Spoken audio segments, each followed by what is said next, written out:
Hello. Okay. Everybody here? How would you know? So my real name is Aaron Leverett. Most people know me as Black Swanburst or BSB.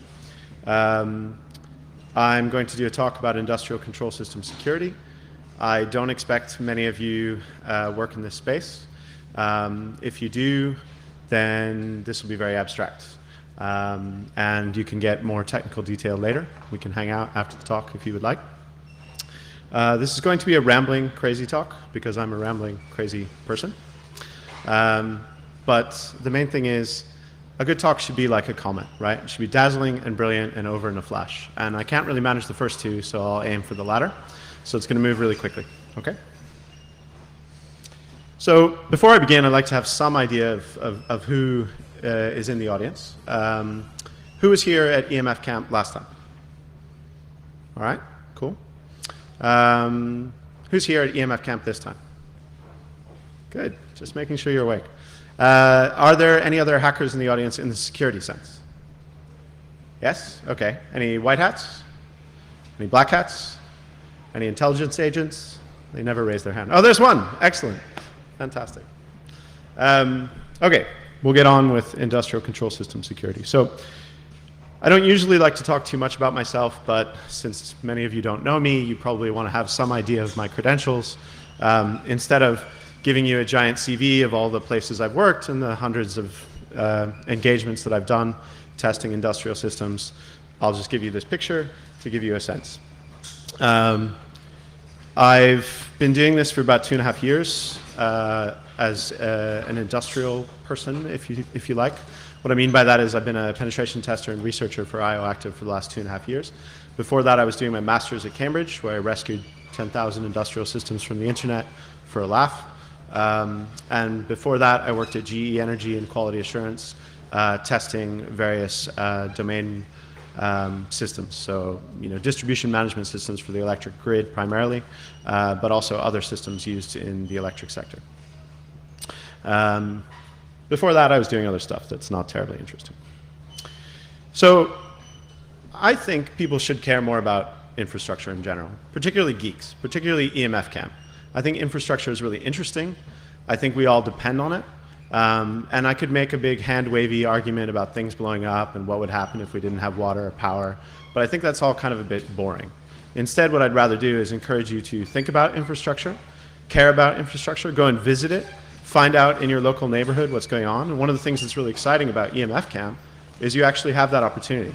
My favorite talk at the last EMF camp was how we rolled out power, sanitation, showers to you guys for 3 days, along with internet, and then tore it all down and drove it away. And so if you're interested in some of these things, go and find out how some of it works here. When I was about 14, my mother, who is loosely analogous to Sarah Connor, made me build a water filter to teach me about water filtration. And as much as it was like a really irritating thing to have to do as a 14-year-old, like, oh, Mom, I don't want to build a water filter, I did it, right? And at the end, I learned a lot about how to clear sand out of the water filter and how to dry it out in the sun and make sure it didn't, get an algae infection or anything else. And so I encourage you to do these same sort of things. Embrace some little project on infrastructure and find out more about it. And even if you're not a programmer or a hacker in the security sense, just get interested in this stuff, right? So this is a brief tour of my kind of hell and why industrial system security is so difficult, but also where it can be really exciting and maybe some research opportunities for you. So everyone likes a good joke. An optimist would say the glass is, half full, pessimist, half empty, but the engineer believes it's over-provisioned for this particular task. And I use this to illustrate the kind of people that I work with, right? I do have a bachelor's of engineering, but I'm also a computer scientist now. I studied artificial intelligence, and I find myself lumped into the Chomsky camp by all of the engineers. And that's okay, but when we sit down and have conversations, they have a very different attitude, and I'm trying to use this to illustrate that. Part of what this talk is going to illustrate today is a false dichotomy that I see in the space between safety and security. So what do we mean by that, right? Everyone understands that safety in an industrial system is incredibly important, right? You're dealing with inert gases that might fill a confined space. you're dealing with flammable materials, right? If you're working in oil and gas. With electricity, you know, there's a danger of being shocked or providing too much electricity or bad frequency of power to a device and burning it out in some way, right? With water, you're dealing with large pressures and you can have a burst because of that. So, but what do we mean by safety on a sort of computational level? And it means that we don't want change on these devices without knowing about it. So you don't want a firmware upgrade in the middle of pumping water into a giant tank, right? Because that upgrade could leave the messages that are passing along that network in a state that it continues to pump and builds up too much pressure and either burns out the pump or blows the tank in some way. So we're focused on no change without permission, loosely speaking. Now that can be change of values, but it can also be change of firmware or change of devices. And there is some redundancy in these systems, but from a security perspective, redundancy doesn't do very much for us, right? Because if I can compromise one switch, I can compromise the other. And since some of you don't work in this space, that is what I do. Lately, I've been focusing on compromising industrial Ethernet switches, changing their firmware, writing malicious firmwares, and abusing the firmwares to alter the traffic that's flowing across those networks.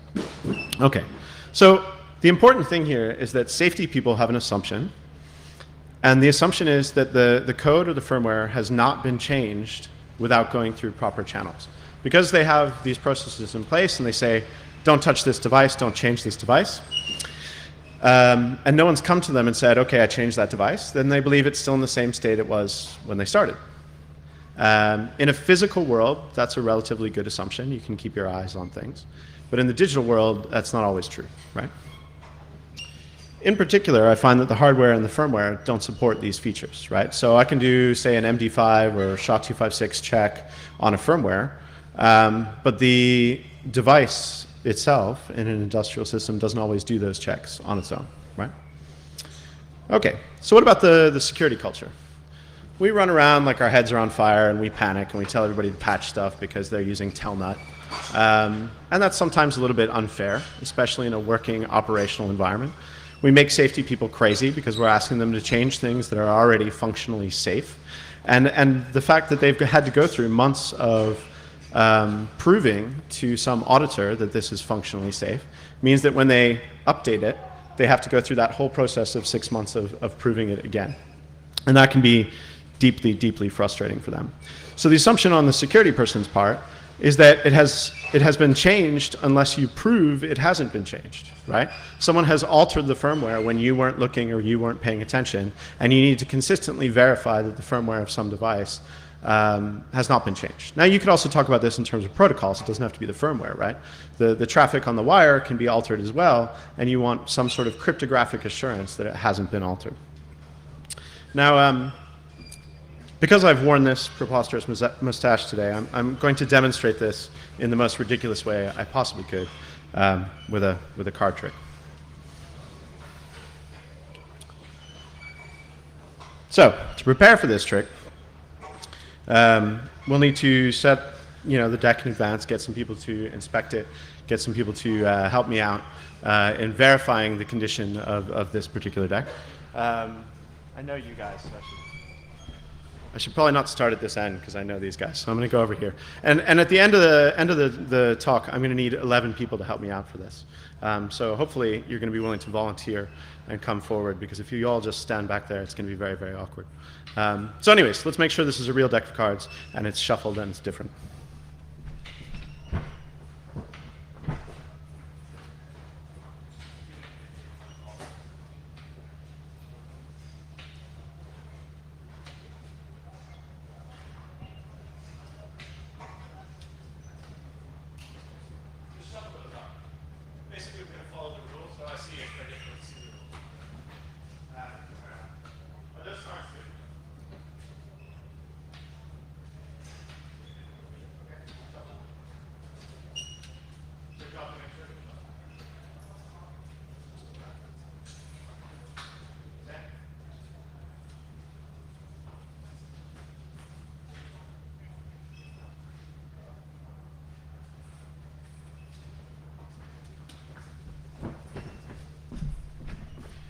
All right, so we're going to use this as a demonstration of, firmware being altered, which, I don't know.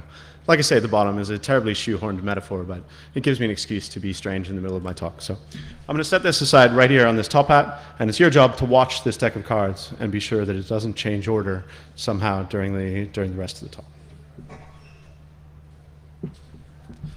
Can everyone see that? Okay.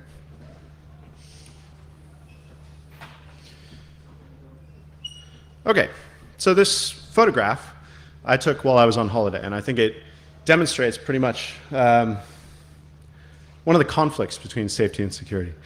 Now, I realize that you probably can't see this very well, so I'll point out some of the details.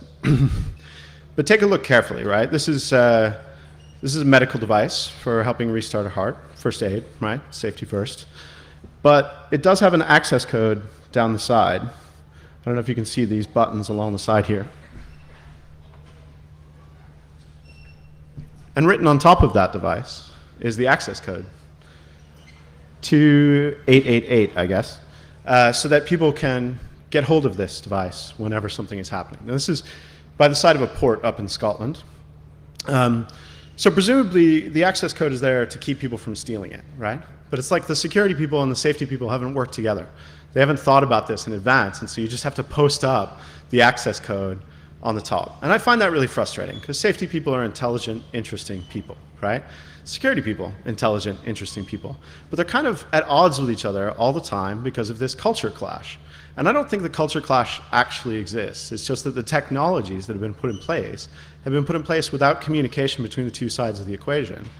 And they've been encouraged to think about it this way because the features of these devices don't support safety the way it needs to be. So as a good example of this, do we need an access code on this at all? An access code is actually completely ridiculous. The whole point of this device is that it's available to you in an emergency. So the access code is getting in the way of being used quickly, right?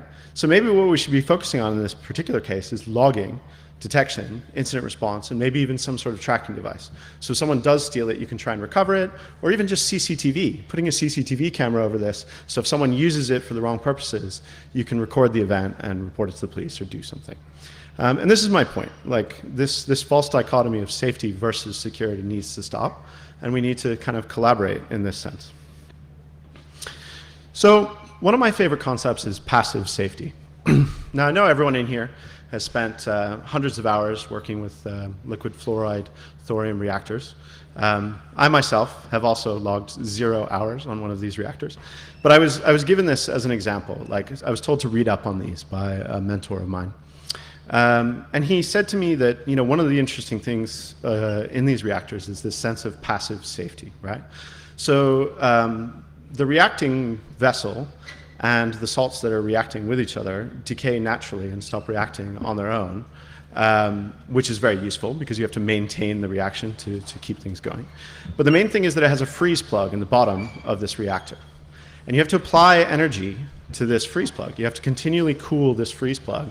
And if you don't apply energy, then it sort of melts away and everything drains into a heat sink and a drainage tank underneath the reactor. And the reaction sort of slows all on its own and everything decays to a safe state, right? And I find this really, really interesting, fascinating principle. If you apply energy or apply X continually to this thing, then when it does fail, it fails into a safe state. And I'm kind of curious, would it be possible to use this passive safety concept in a security sense? Can we continually apply some cryptographic principle, and when the system fails, it fails safely and it fails securely? I'm not sure, but that's why I'm talking to you people. You're filled with ideas, and you're here for EMF Camp for exactly that reason. So, kernel attestation, right? This is one of the things we could use in industrial systems, where the kernel continually attests to the fact that it hasn't been altered and that certain properties are maintained. One of the big problems with this in practice is the massive overhead of messages and the constant sending of messages back and forth across a network.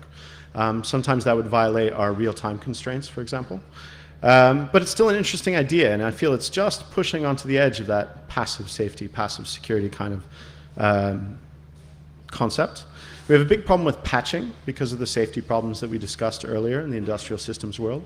I know for a fact, having studied a bunch of these systems and reading other people's white papers on the subject, that it can take 18 months before they even want to apply a security patch to some of these devices, including Windows NT and Windows XP machines, right?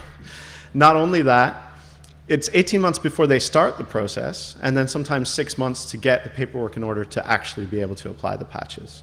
I've found a number of zero-day vulnerabilities in industrial Ethernet devices, mainly switches. Like I say, that's my passion at the moment, mostly because PLCs and RTs and so on had already been done. But my point is, whenever I find those, I go through a coordinated disclosure process, which is very painful, I can assure you. And even once I've got the patch in place with the vendor, which takes 3 to 6 months, I can be pretty certain that when I go to do pen tests on these devices, I'll still be able to use the vulnerabilities that I found for another 2 years, right? Because it takes that long to roll the patches out. So I'd like to move towards a model of continual patching. Certainly with a Linux machine, on most occasions, you can update all of your sources, bring in all the new code and the security updates, and you don't have to reboot your machine every time you do it, right? So I find it a little bit ridiculous that if we can do that with a Linux machine, that these other devices are using embedded Linux most of the time, and somehow they need to reboot every time you apply some patches. So maybe we could move past that, right? Firmware checking, cryptographic checking of firmwares, it's okay when you find it. I very rarely find it, but when you do find it, it's typically a cryptographic checksum, essentially, a hash, right? And so that hash is checked when the device boots up, if you're lucky, or when the update is rolled out, but it's not necessarily checked the rest of the time. So all you have to do is play with the time of check, time of use, the talk2 up there. So I make sure that when the firmware is booted up, it hashes correctly, and then afterwards I switch the firmware and it runs whatever I want, right? So we'd like to move away from that sort of model of firmware integrity. Detection and response, I think, is more useful in some ways than focusing on the firmwares.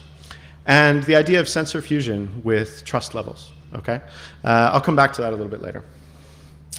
Okay, so if any of you study in this field, I advise you to take a picture of this now. These are the protocols you'll get to have a chance to look at.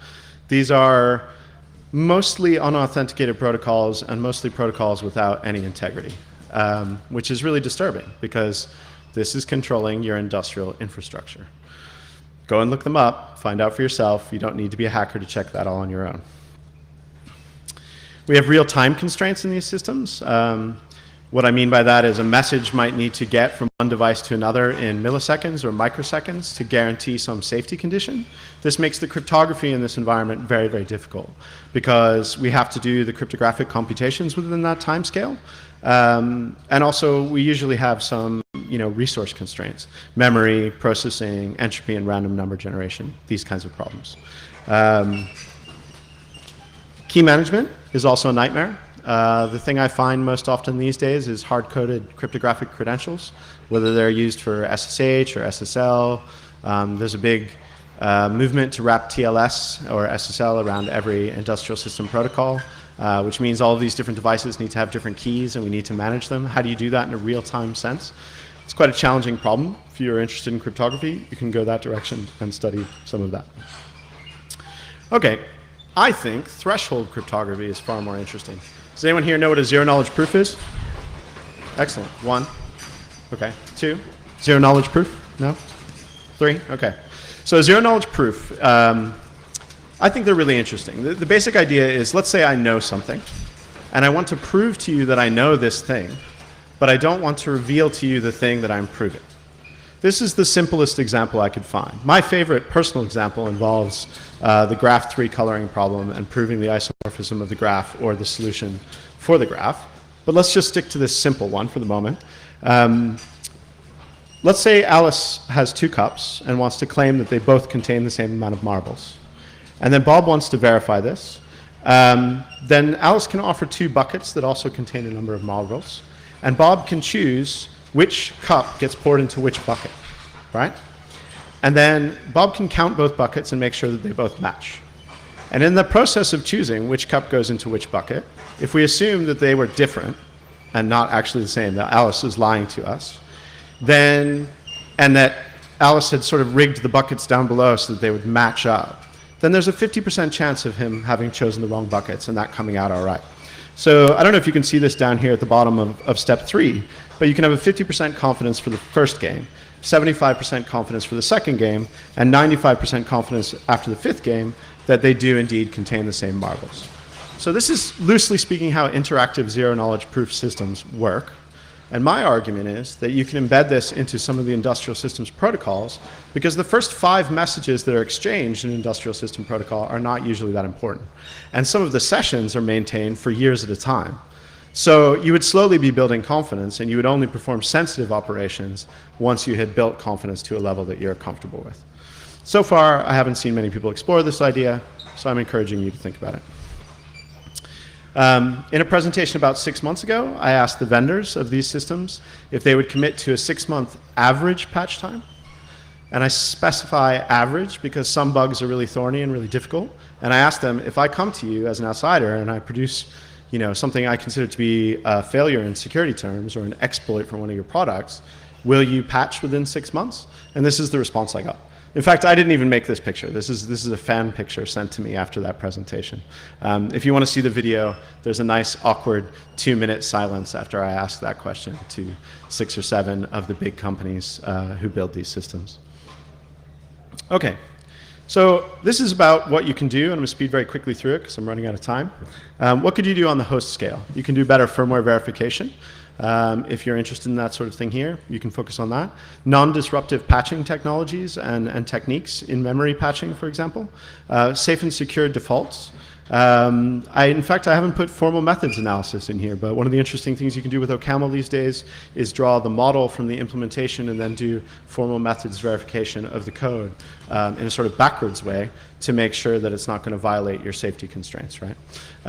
Build for internet security, even though theoretically these are always deployed on private networks. I always find that a little bit funny because, like I said earlier, I rescued 10,000 from the internet as part of my master's thesis. Focus on forensics and supporting detection technologies, incident response and detection technologies. So on the network scale, there's a lot of protocol work that could be done. We could be adding cryptography to these protocols, adding integrity to these protocols. Non-replay is another important cryptographic property that we want in this place. And also another thing that I think is very interesting is there's some people doing sanity checking of the process values to make sure they obey the physics. A vessel can't heat up faster than the convection rate of the material that it's made from. If it is, you've probably got a sensor error. So you can do a lot of interesting work verifying the process data itself without doing any cryptography at all. At the system scale, I would say we could do with some experiments with engineers, understanding of trust. Remember earlier I was talking about threshold cryptography and fusion of sensor values and their trust relationship. What happens if you have some sensor values coming from this field over here that have no cryptographic integrity, and you have some other from over here that do? How do you display those on a screen to a user to let them make decisions and know these might be false, these are probably accurate? I think there's some interesting psychological research that could be done there without even necessarily building an industrial system, right? Use alarms and anomaly detection in concert with safety people, develop real-time key management strategies. At the site scale, stop dividing safety and security people.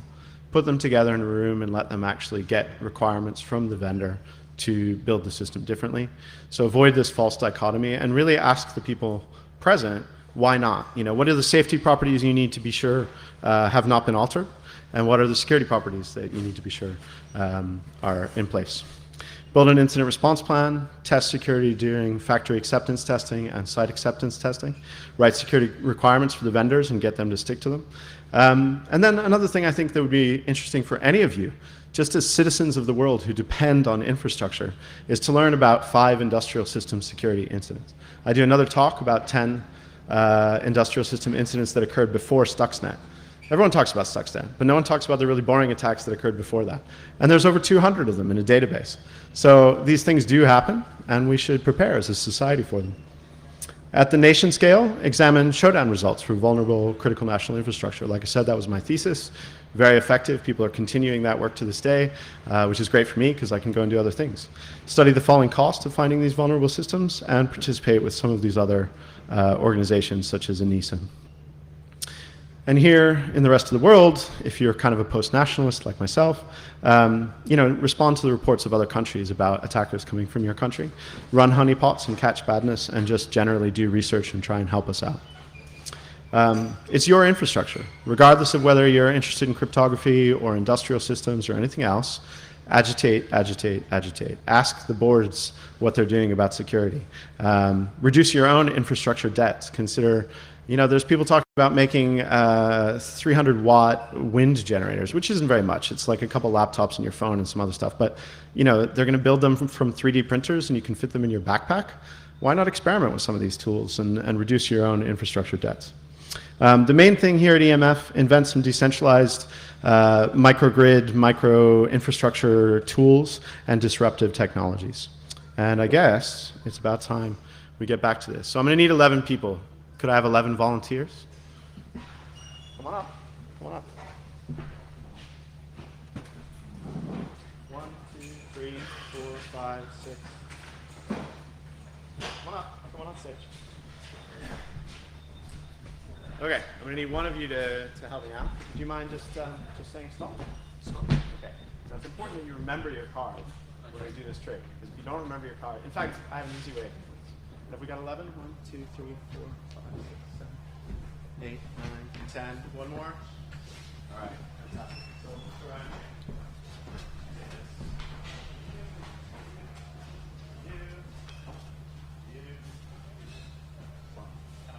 Yeah.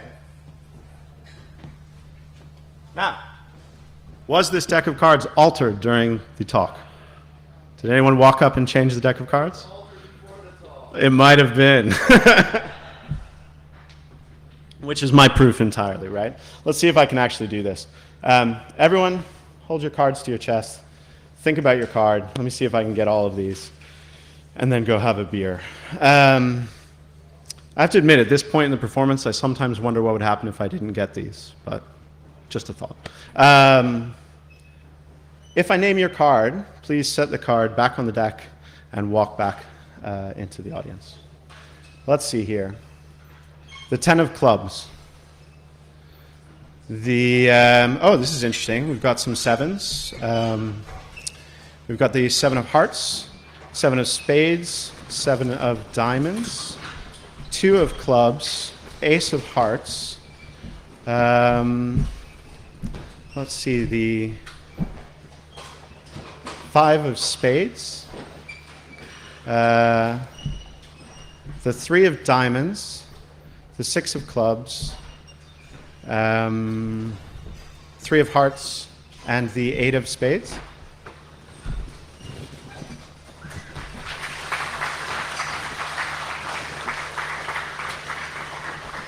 Thank you. I hope you enjoyed this talk. I know it was a little bit random. If you're interested in these subjects and you want to get down into the deep technical details, I have some firmware files, I have some PCAPs. Come find me and some of the other hackers and we can talk about industrial control system security. And I hope you enjoyed the mustache. I certainly do.